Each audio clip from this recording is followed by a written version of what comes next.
Pasca viralnya video evakuasi hewan peliharaan oleh Satpol PP Aceh Singkil yang mendapat sorotan publik, Bupati Aceh Singkil membantah adanya penyiksaan terhadap anjing yang dievakuasi itu.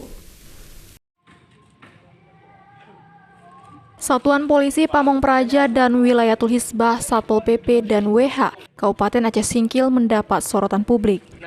Hal itu terjadi pasca viralnya video evakuasi hewan peliharaan oleh Satpol PP setempat yang dinilai tidak semestinya, sehingga menyebabkan salah satu anjing yang akan dievakuasi mati.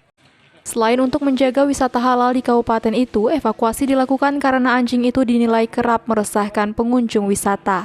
Bupati Aceh Singkil Dul Musrid membantah adanya penyiksaan yang dilakukan anggotanya terhadap anjing yang bernama Cannon.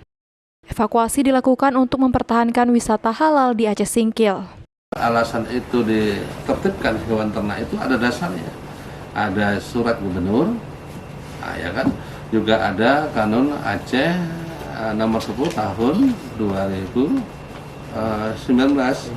yang mengatakan bahwasanya di tempat wisata halal tidak diperbolehkan ya memelihara hewan anjing, babi, dan minuman keras atau PSK. Itu yang pasti.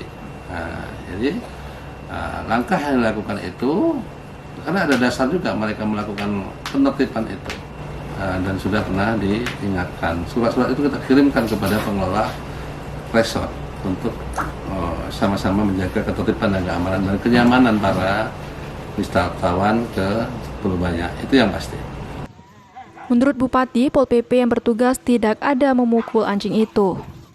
Dari Kabupaten Aceh Singkil, Suparman Munte iNews melaporkan.